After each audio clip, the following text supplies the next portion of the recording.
የዓለም ዜና ከእሸቴ በቀለ ተከታተልን። አሁን በዜና መጽሔት ወደ ተጠናቀሩት ዘገባዎች ነው የምናልፈው። የአዳዲስ የካቢኔ አባላት ሹመት፣ የጠቅላይ ሚኒስትር ኃይለማርያም የካቢኔ ሹምሽርና ትችቱ፣ የአቶ ኃይለማርያም ማብራሪያ ለኢትዮጵያ ፓርላማ፣ የአስቸኳይ ጊዜ አዋጁና የሂውማን ራይትስ ዋች ማስጠንቀቂያ እንዲሁም የኢትዮጵያ ጉዳይ በጀርመን ፖለቲከኛ እይታ የተሰኙት ርዕሶች ናቸው የሚተነተኑት በዛሬው የዜና መጽሔት። የኢትዮጵያ ጠቅላይ ሚኒስትር አቶ ኃይለማርያም ደሳለኝ የ30 የካቢኔ አባላትን ሹመት ዛሬ ለሕዝብ ተወካዮች ምክር ቤት አቅርበው አጸደቁ። ከካቢኔ አባላቱ መካከል 21ዱ አዳዲስ ናቸው። ከመካከላቸው 3 ሴቶች የሚገኙበትን ይህንኑ አዲስ ካቢኔ የኢትዮጵያ የሕዝብ ተወካዮች ምክር ቤት ያጸደቀው በሙሉ ድምጽ ነው። ከዚህ ቀደም በምክትል ጠቅላይ ሚኒስትር ማዕረግ በክላስተር የማስፈጸምና የጠቅላይ ሚኒስትሩ አማካሪ የሚባሉ ቦታዎች ሙሉ በሙሉ መቅረታቸውን ጠቅላይ ሚኒስትር ኃይለማርያም አስታውቀዋል። ዝርዝሩን የአዲስ አበባው ዘጋቢያችን ዮሐንስ ገብረ እግዚአብሔር ልኮልናል።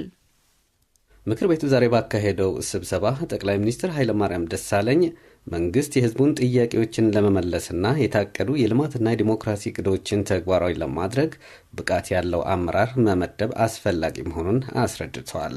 አያይዘውም ከዚህ ቀደም በምክትል ጠቅላይ ሚኒስትር ማዕረግ ክላስተር የማስተባበር የሹመት ቦታዎች ሙሉ በሙሉ እንዲቀሩ ተደርጓል። ይህንንም በማድረግም እያንዳንዱ የካቢኔ ሚኒስትር ስራውን በውጤታማነት እንዲያከናውን የሚያደርግ እንቅስቃሴ ተጀምሯል። የካቢኔ ሚኒስትርነት ቦታ ላይ አሁን በስራ ላይ ካሉት የካቢኔ ሚኒስትሮች የተወሰኑት ባስመዘገቡት ውጤት ተመዝነው በቦታቸው እንዲቀጥሉ፣ የተወሰኑት እንዲሸጋሸጉና በአብዛኛው ደግሞ አዳዲስ የካቢኔ ሚኒስትር አባላት እንዲካተቱ በማድረግ ለተከበረው ምክር ቤት እንዲያጸድቅልኝ ይዤ ቀርቤያለሁኝ። የካቢኔ ሚኒስትሮቹ ዋናው መመዘኛም ውጤታማነትና ለሕዝቡ ቅንና ቀልጣፋ አገልግሎት መስጠትን ያተኮረ ሆኖ በቀጣይነትም በውጤት እየተመዘኑ ማስተካከያዎች የሚደረጉም ይሆናል። የጠቅላይ ሚኒስትር አማካሪ የሚል መዋቅርም እንዲቀር መደረጉን የገለጹት ጠቅላይ ሚኒስትር ኃይለማርያም ደሳለኝ የ21 አዳዲስ ተሿሚዎች የትምህርት ዝግጅትና የሥራ ልምድ በማቅረብ ምክር ቤቱን እንዲያጸድቅላቸው ጠይቋል።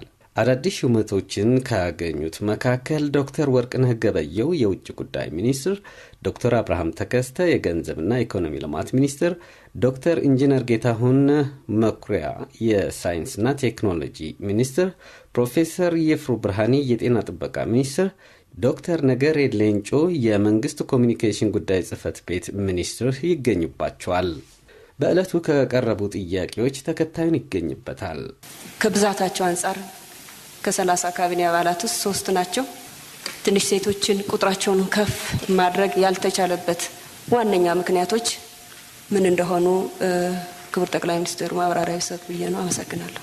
ለዚሁ ጥያቄ ጠቅላይ ሚኒስትር ኃይለማርያም ደሳለኝ እንዲህ ሲሉ መልሰዋል።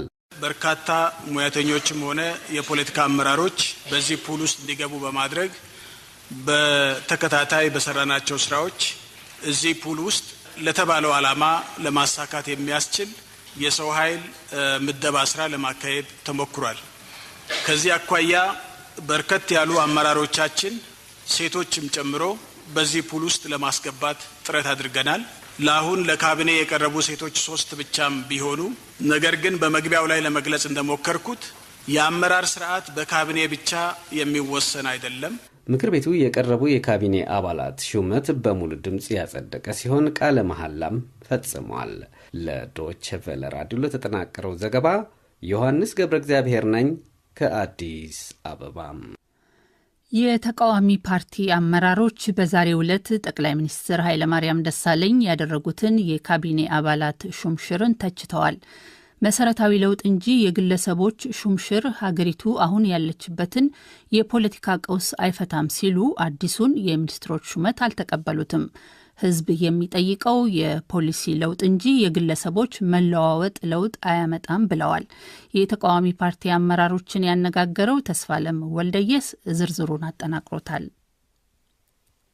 ጠቅላይ ሚኒስትር ኃይለማርያም ደሳለኝ ተሿሚዎቹን በምክር ቤት አቅርበው ከማጸደቃቸው በፊት እንደተናገሩት ለሹመት ዋና መመዘኛ ያደረጉት ውጤታማነት፣ ለህዝብ ቀልጣፋ አገልግሎት መስጠት መቻል፣ እንደዚሁም ፖሊሲና ስትራቴጂ የማስፈጸም ብቃትን ነው። የተቃዋሚ ፓርቲ አመራሮች ግን ሹመቱ የኢትዮጵያን ችግርና የወቅቱን የፖለቲካ ቀውስ አይፈታም ባይ ናቸው። የኦሮሞ ፌዴራሊስት ኮንግረስ ኦፌኮ ሊቀመንበር የሆኑት ዶክተር መረራ ጉዲና ህዝብ እየጠየቀ ያለው የፖሊሲና መሰረታዊ ለውጥ እንጂ የግለሰቦች ሹምሽር አይደለም ይላሉ። እኔ ምንድነው የአማራ ተረት የሚባለው አለ፣ ጉልቻን ብላውጡ በጣጣ ፍትግ ነው የሚባለው እና እንደዛ ይመስላል። ምክንያቱም ህዝብ እየጠየቀ ያለው በራሱ ደም እየጠየቀ ያለው መሰረታዊ ለውጥ ነው፣ የፖሊሲ ለውጥ ነው፣ አጠቃላይ የአሰራር የአመራር ለውጥ ነው እና እነሱ እዛው ኢህአዴግን እየቀባቡ ለማለፍ የሚደረግ ሙከራ ይመስላል። ከዛ ውጭ ያለፈ ለህዝቡ ይዞ የመጣው ትርጉም ያለው መሰረታዊ ለውጥን የሚያመለክት ምንም ነገር የለው።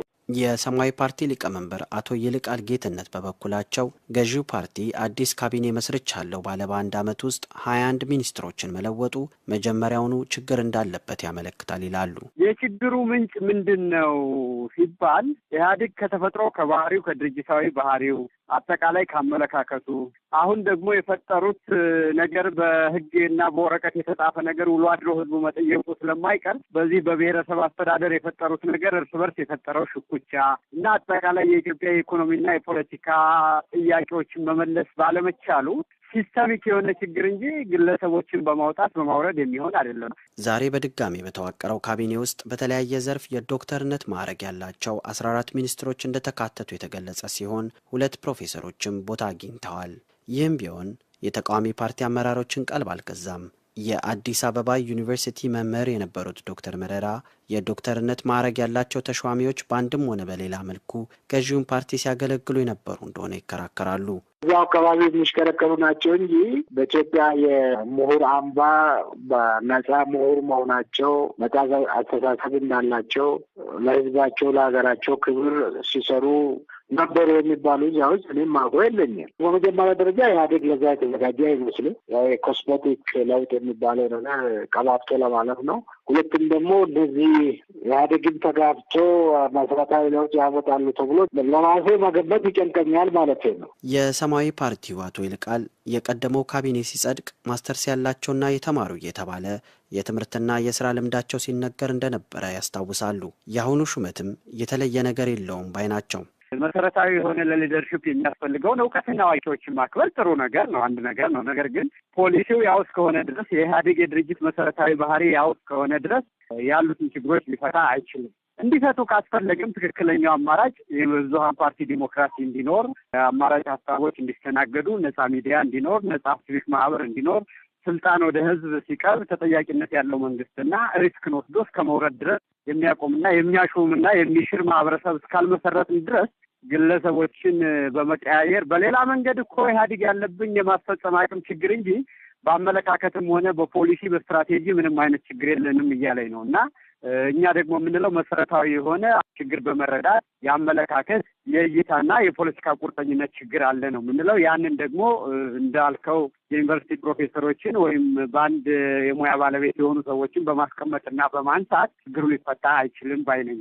ሁለቱም የተቃዋሚ ፓርቲ አመራሮች ኢትዮጵያ ያለችበት ወቅታዊ ችግር የሚፈታው በሚኒስትሮች መለዋወጥ ሳይሆን በኢህአዴግ መሰረታዊና የፖሊሲ ለውጦች የሚመጣ ነው የሚል አቋም አላቸው። ነጻ ምርጫ ሁሉንም በእኩልነት የሚያስተናግድና እውነተኛ መድበለ ፓርቲ ስርዓት እንዲኖር ካልተፈቀደ፣ እንደዚሁም እንደ ፍርድ ቤትና መገናኛ ብዙሃን ያሉት ተቋማት ነጻ ሆነው እንዲንቀሳቀሱ እስካልተደረገ ድረስ ለውጥ አይመጣም ባይ ናቸው። ተስፋለም ወልደየስ የኢትዮጵያ ጠቅላይ ሚኒስትር አቶ ኃይለማርያም ደሳለኝ የሀገሪቱ ፕሬዝዳንት የኢትዮጵያ የሕዝብ ተወካዮች ምክር ቤት የዘንድሮ የስራ ዘመኑን ሲጀምር ባሰሙት ንግግር ላይ ከሕዝብ ተወካዮች ምክር ቤት አባላት ለተነሱና ለሌሎችም ተያያዥ ጥያቄዎች ዛሬ ከቀትር በኋላ ማብራሪያ ሰጥተዋል። ማብራሪያውን የተከታተለውን የአዲስ አበባውን ዘጋቢያችንን ዮሐንስ ገብረ እግዚአብሔርን አዜብ በስልክ አነጋግረዋለች። እንግዲህ ዮሐንስ ዛሬ ከሰዓት ጠቅላይ ሚኒስትር ኃይለማርያም ፕሬዚደንቱ ባደረጉት ንግግር ላይ ማብራሪያ ሰጥተዋል እና ምን ጉዳዮች ተነሱ? በኢኮኖሚ በፖለቲካና በሚዲያው አካባቢ የተነሱትን አንኳር ነገሮችን ለማንሳት ያክል በተለይ በኢኮኖሚ መስክ ግብርናን ለማልማትና ለማዘመን ጉልበትን በስፋት የሚጠቀሙ የአግሮ ፕሮሰሲንግ ለመጠቀም ምን እየታሰበ ነው የሚለው በዚሁ ዘርፍ በርካታ ስራዎችም እየተካሄዱ እንደሆነ እርሻውና ኢንዱስትሪው ተሳስሮ እንዲሄድ የ12 የኢንዱስትሪ ፓርኮች ለመስራት እንቅስቃሴዎች እየተደረጉ መሆናቸውንና በዚህም በግንባታው በተለይ የአዋሳው እንደ ጥሩ ማሳያ ተደርጎ ሌሎችም ግንባታቸው በፍጥነት እንዲካሄድ የሚደረግበት እንቅስቃሴ ላይ እንደሆነ አብራርተዋል። ሌላ የፖለቲካ ምህዳሩን ከማስፋት አንጻር በተለይ የተጠየቁ ጥያቄዎች ደግሞ የህዝቡን ቀጥተኛ ተሳታፊነት ለማረጋገጥ እንደሚታወቀው የምርጫ ህጉን እስከ ማሻሻል የሚሄድ እንቅስቃሴ መደረግ እንዳለበት ነው ጠቅላይ ሚኒስትሩ ያብራሩት። ተቃዋሚዎች የሚደመጡበት ሁኔታ ለመፍጠር ህገ መንግስቱን ማሻሻል ካስፈለገ ህገ መንግስቱንም የሚሻሻልበት ሁኔታ እንፈጥራለን። ይህ ግን ኢህአዴግ ብቻውን የሚያካሂደው ሳይሆን ከባለድርሻ አካላት በተለይ ከተቃዋሚ ፓርቲዎች አብረን ተነጋግረን ይህንን የማሻሻያ ህግ ማዕቀፎችንም አድርገን የምናሻሽልበት ሁኔታ ይኖራል በማለት ማብራሪያ ሰጥቷል። በተለይ በማንነት ጉዳይ ላይ ደግሞ የተነሱ ጥያቄዎች በተመለከተ የማንነት ጥያቄ በፌዴሬሽን ምክር ቤት በሚሰጠው የአሰራር ዝርዝር ነገሮች አሉ። እነሱን ተከትሎ ህዝቡን የሚያነሳቸው ጥያቄ ወቅታዊ ምላሽ መሰጠት እንዳለበት፣ ከዚህ ውጪ ግን ዝም ብሎ በስመ የህዝብ ጥያቄ የሚነሱ ነገሮች እና ለብጥብጥ የሚዳርጉ ኃይሎችን አስፈላጊውን ህጋዊ እርምጃ የሚወሰድ መሆኑ፣ በአጠቃላይ ግን ስርዓትና የፌዴሬሽን ምክር ቤት ባስቀመጠው ስርዓት መሰረት የሚካሄዱ ከሆነ ግን አስፈላጊው ምላሽ መገኘት እንዳለባቸው ነው የገለጹት። ከዚህ ከግብጽና ከአባይ ተፋሰስ ሀገሮች ያለው ዲፕሎማሲ እንዴት ነው የሚለውን ጥያቄ ቀርቦ ነበረ።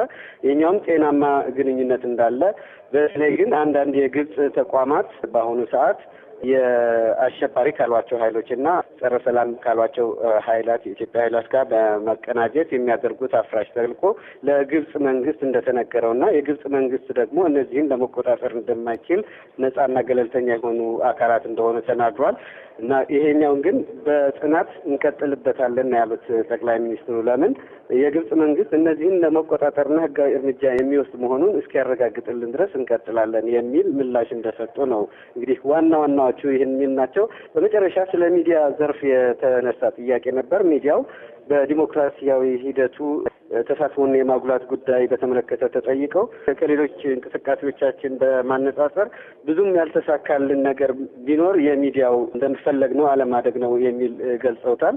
ስለዚህ አንዱ አዲስ ተሿሚ ያደረግንበት ምክንያትም ለሙያው ቅርበት ያላቸውና የታሰበውን ሪፎርም ተግባራዊ በማድረግ ሚዲያው በአገሪቱ ዲሞክራሲና ልማት ከፍተኛ አስተዋጽኦ የሚያበረክትበት ሁኔታ ለማመቻቸት ነው ብለው መልሰዋልና እነዚህ አንኳር ጉዳዮች አንስተዋል ጠቅላይ ሚኒስትር ኃይለማርያም ደሳለኝ። ዮሐንስ ገብረ እግዚአብሔር ለሰጠህን ማብራሪያ በጣም አመሰግናለሁ። እኔም አመሰግናለሁ አዜብ፣ እግዚአብሔር ይስጥልኝ። መቀመጫውን ኒውዮርክ ያደረገው የሰብአዊ መብት ተሟጋች ተቋም ሂዩማን ራይትስ ዋች የኢትዮጵያ መንግስት የአስቸኳይ ጊዜ አዋጁን ለማስፈጸም ያወጣው መመሪያ የሰብአዊ መብት ቀውስ ሊያስከትል እንደሚችል አስጠነቀቀ።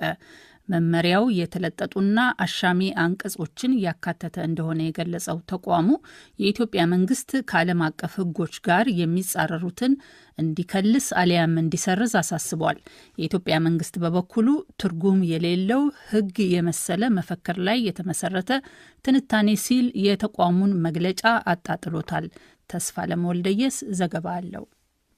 ሂዩማን ራይትስ ዋች የአስቸኳይ ጊዜ አዋጁን አስመልክቶ ትናንት ያወጣው 10 ገጽ የህግ ትንታኔ የኢትዮጵያ መንግስት ያወጣው የአዋጁ ማስፈጸሚያ መመሪያ በ5 መሰረታዊ ሰብአዊ መብቶች ላይ የሚያደርሰውን ጥሰት ዘርዝሯል። ኢትዮጵያ የተቀበለቻቸውን ዓለም አቀፍ ድንጋጌዎች እንዴት እንደሚጥስም አብራርቷል። በሰብአዊ መብት ተሟጋች ድርጅቱ የኢትዮጵያና ኤርትራ ጉዳዮች ከፍተኛ ተመራማሪ የሆኑት ፌሊክስ ሆርን ኢትዮጵያ ሁከትና የንብረት ውድመትን ለመከላከል አስቸኳይ ጊዜ ማወጇ ላይ ጥያቄ የላቸውም።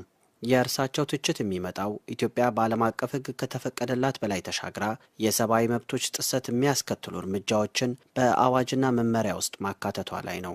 ፌሊክስ በዓለም አቀፍ ሕጎች መሰረት ድንገቴ ስራዎች ሊከናወኑና የመንቀሳቀስ መብቶች ላይ ገደብ ሊጣል እንደሚችል ያስረዳሉ። ኢትዮጵያ በሁኔታዎች አሳሳቢነት ላይ ተመስርቶ የተወሰኑ መብቶችን ማገድ ይፈቀድላታል። በተደጋጋሚ እንደተገለጸው ሁከትና ንብረት ማውደሙ አስቸኳይ ጊዜ አዋጁን አስከትሏል። ስለዚህ ያንን ልዩ ሁኔታ ለመፍታት የተወሰኑ መብቶችን ሊያግዱ ይችላሉ። ነገር ግን እነሱ ያገዱት ሁሉንም አይነት መሰረታዊ ሰብአዊ መብቶችና ነጻነቶችን ነው። የንብረት ውድመትን በቁጥጥር ስር ለማዋል ከሚያስፈልገው በላይ እንደሄዱ ግልጽ ነው። እንደ ፌሊክስ አባባል በተለይ ሀሳብን በነጻነት የመግለጽ መብት ላይ የተጣሉ ክልከላዎች የተለጠጡና ገደባቸውን አልፈው የሚሄዱ ናቸው። ከተለያዩ ቡድኖች ጋር የሚደረግ ግንኙነት ላይ የተጣለው እገዳ፣ መቀመጫቸውን ውጭ ሀገር ያደረጉ ቴሌቪዥን ጣቢያዎችን መመልከት መከልከሉና ማህበራዊ ድረገጽ አጠቃቀም ላይ የተደረገው እቀባ የኢትዮጵያ መንግስት በዓለም አቀፍ ሕጎች ከተፈቀደው በላይ ለመሄዱ ማሳያ መሆናቸውን ጠቅሰዋል። የሂዩማን ራይትስ ዋች ትንታኔ ሀሳብን በነጻነት የመግለጽ መብት ላይ ስለተቀመጠው እገዳ ብዙ ቦታ ቢሰጥም በነጻነት የመሰብሰብና የመደራጀት መብቶች ላይ ስላለው ገደብም ዳሰሳ አቅርቧል። በዘፈቀደ ስለሚከናወን እስርና በሕግ መዳኘት አለመቻል እንደዚሁም በመመሪያው ጥሰት ይፈጸምባቸዋል ያላቸውን ትምህርት የማግኘትና የስደተኞች በነጻነት የመንቀሳቀስ መብቶች ላይ ያለውን እይታም አስቀምጧል። በመመሪያው የተካተቱት እርምጃዎች መንግስት ካለፈው ዓመት ጀምሮ የወስዳቸው የነበሩ ህገወጥ ድርጊቶችን ህጋዊ ሽፋን ለማላበስ የተቀመጡ እንደሆኑ የሰብአዊ መብቶች ተመራማሪው ይተቻሉ። ብዙዎች የተቀመጡት ወይም የተዘረዘሩት ጉዳዮች ተቃውሞዎች ከጀመሩበት ከህዳር ወር አንስቶ ያሉትን ክልከላዎች ህጋዊ ሽፋን ለመስጠትና በህዝቦች መሰረታዊ መብቶች ላይ የሚወሰዱ አፈናዎችን ለመቀጠል የተደረገ ነው። የኢትዮጵያ መንግስት የሰብአዊ መብት ተቋሙ ያወጣውን ሪፖርት የተለመደ የፈጠራ ወሬ ሲል ያጣጥለዋል። ዛሬ ስልጣናቸው ለሌላ ተሿሚ ያስረከቡት የመንግስት የኮሚኒኬሽን ጉዳዮች ሚኒስትር አቶ ጌታቸው ረዳ የሰብአዊ መብት ተሟጋች ድርጅቱ ያወጣው መግለጫ ትርጉም የሌለው የህግ ትንታኔ መሰለና መፈክር ላይ የተመሰረተ ሲሉ ትላንት ለዶቼ ቬለ በሰጡት ምላሽ ገልጸውታል። ሂውማን ራይትሶች የሚሰጣቸው የአቢዩዝ መግለጫዎች አንደኛ አስቦባቸው የጥፋቸው ማለት አይወስዱም። በተደጋጋሚ ተመሳሳይ ነገር መግለጫ የሚያወጣው። ስለዚህ እነዚህ መግለጫዎችን በማውጣት ምክንያት እነዚህ ምክር ተቀብሎ ኮዲታ አድርጓቸዋል የሚል ከሆነ ኢንታይትል ናቸው ነው ለራሳቸው ብንገባ። ለንደን ወይም ኒውዮርክ የተቀመጡ ሰዎች በሚሰጡት ትርጉም የሌለው የህግ አናሊሲስ ላይ ተመስርቶ ወይም ትርጉም በሌለው የህግ የሚመስል ግን ደግሞ መፈክር ላይ የተመሰረተ አናሊሲስ ላይ ተመስርቶ አስቸኳይ ጊዜ አዋጅን መገምገም የሚፈልገው ወይ ነው። ፌሊክስ ለእንዲህ አይነቱ የመንግስት ምላሽ እንግዳ አይደሉም። በነጻነት የሚቀርቡ መረጃዎችን ከማይታገሰውና ተቃራኒ ሀሳቦች የሚያንሸራሽሩ ዜጎቹን ከሚያስር መንግስት የሚጠበቅ ነው የሚሉት ፌሊክስ መንግስት ሂዩማን ራይትስ ዋች ላይ ጣት መቀሰሩ እርባና የሌለውና የእርሱንም ተአማኒነት የሚሸረሽር ነው ይላሉ። ሂዩማን ራይትስ ዋችን ጨምሮ የሰብአዊ መብት ተሟጋቾች የአስቸኳይ ጊዜ አዋጁ ስራ ላይ ከዋለ ጀምሮ ቁምስቅልን ጨምሮ በርካታ የሰብአዊ መብት ጥሰቶች እንደተፈጸሙ ይከሳሉ። ሀሳብን የመግለጽ፣ የመሰብሰብ፣ የመደራጀትና መሰል መብቶች ላይ የደረሱ ሁነቶችንም ይዘረዝራሉ። አቶ ጌታቸው ግን የአስቸኳይ ጊዜ አዋጁ ለህብረተሰቡ እፎይታን አምጥቷል ባይ ናቸው።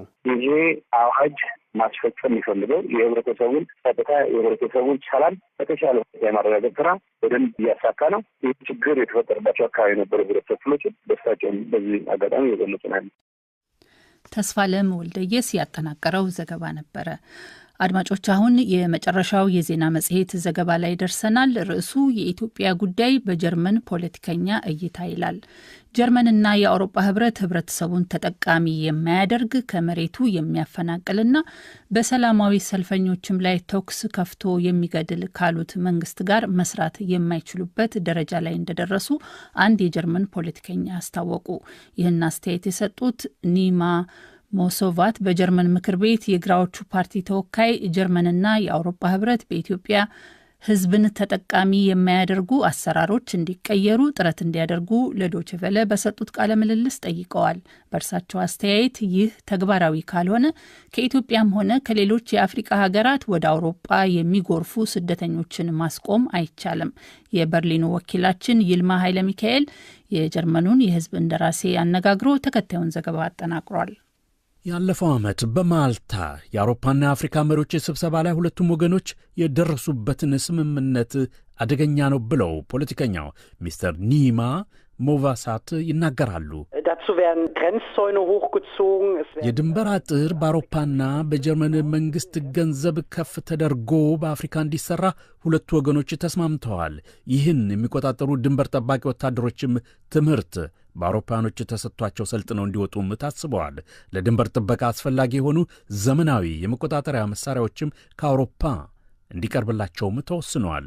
በአጠቃላይ በ1884 እና በ1885 ዓ ም እንደ አውሮፓን አቆጣጠር ያኔ ወረቀት ላይ በአውሮፓውያኖች የተነደፈው ድንበር አሁን እነሱ በሚዘረጉት ክልሎችና አጥሮች ሌላ መልክ በተግባር እንዲይዝም በእነሱ ዘንድ ይፈለጋል። ዓላማው ሰዎች ተንቀሳቅሰው የሜዲትሬንያን ባህር ከመድረሳቸው በፊት እዚያው አካባቢያቸውን ለቀው እንዳይወጡ እነሱንም ለማገድ ነው። ይህ በፖለቲከኛው በሚስተር ሞቫሳት እምነት የሁለት ወይም ከዛ በላይ የሆኑ የአፍሪካ ጎረቤት አገሮችን የኢኮኖሚና የንግድ ልውውጥ ወደፊት እንዳያብብ እንዳይደራ የሚያቆረቁዝም እርምጃ ነው ይላሉ። አፍሪካን አሁን ካለችበትና ከገባችበት ችግር ለማውጣት ለስደት ምክንያት የሆኑ ምንጮችንም ለማድረግ በርካታ መፍትሄዎች አሉ። አንደኛው መንገድ ሚስተር ኒማን ሞቫሳት እንደሚሉት አውሮፓ የምታካሄደውን የጥሬ ሀብት ዘረፋም ማቆም ይኖርባታል። መረን እየለቀቀ የመጣውን የጥሬ ሀብት ዘረፋውን ማቆም ይገባታል። በርካሽ ገበያ ላይ የሚቀርበውም የአውሮፓ የዶሮ ስጋ ሽያጭም አብሮ መታገድም ይኖርበታል። እሱ ነው በአንዳንድ አካባቢ ዶሮ አርቢውን ገበሬ ድህነት ላይ ጣለው። የጦር መሳሪያ ሽያጭም እንደዚሁ አብሮ መታገድም ይኖርበታል። በሦስተኛ ደረጃ ደግሞ ስልጣን ላይ ያሉትን ስልጣን ላይ የተቀመጡትን አምባገነኖች መርዳትና መደገፉም መቆም ይኖርበታል። አሁን በኢትዮጵያ የሚታየው ሁኔታ ጥሩ ምሳሌ ነው። ላለፉት ብዙ ወራት በተከታታይ የሚካሄደው የሕዝብ ተቃውሞም እዚህ አውሮፓ ድረስም ይሰማል። በሺ የሚቆጠሩ ሰዎች እዚያ በጸጥታ ፖሊሶች ተገድለዋል። ወደ 20 ሺህ የሚጠጉ ሰዎች ባለፉት ወራት ተይዘውና ታፍሰው ታስረዋል። ይህ ሁሉ እየታወቀ ቻንስለሯም እዚያ ለጉብኝት ወርደዋል። ለአካባቢው ጸጥታ ሲባል ከኢትዮጵያ መንግሥት ጋር አብረን መስራት አለብን ይላሉ። ይህን የኢትዮጵያ መንግሥትን በምንም አይነት መርዳት አያስፈልግም።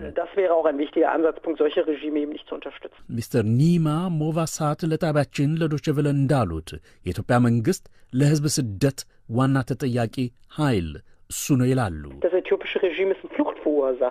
ይህ መንግሥት ለሰዎች አገሪቱን ጥሎ መሰደድ ዋና ምክንያት ነው። በኢትዮጵያ የሚገኙትን ብሔረሰቦችን በሚያካሄደው ፖለቲካ ያጋጫል። የኦሮሞና የአማራ ሕዝቦችን መብታቸውን ገፎ እነሱን ከሥልጣን ተካፋይነት አርቆ ብቻውን የአገሪቱ ተጠቃሚ አድርጎ ለብዙ ዓመታት በተከታታይ እዚያ ገዝቷል። በዛ ላይ ይህን ደግሞ የጀርመን መንግሥት ይደግፈዋል። አብዛኛው ገበሬ ከመሬቱ ተፈናቅሎ ለውጭ አገር ኢንቨስተሮች፣ ለቱጃሮች ሰፋፊ ለም መሬቶች እንዲሸጡም ተደርገዋል። ለምሳሌ ለሸንኮራ አገዳ ተክልም። እንደዚህ አይነቱ አሰራር በኢትዮጵያ እንዲቀየር የጀርመንና የአውሮፓ መንግሥታት ጥረት ካላደረጉ የስደተኞች ጎርፍ ገታለሁ ብሎ መነሳት አይቻልም የሚለውን መደምደሚያቸውን ሚስተር ሞቫሳት በርሊን ላይ ሰሞኑን በአንድ ጋዜጣ አምድ ላይ ባወጡት ሐተታቸው ላይ መንግሥታትንም እንዲታረሙ ጠይቀዋል። ይልማ ኃይለ ሚካኤል ዶቼ ቬለ ራዲዮ ጣቢያ ከበርሊን ከተማ። አድማጮች፣ በዚሁ ዘገባ እንግዲህ የምሽቱ የዜና መጽሔት ቅንብራችን ያበቃል።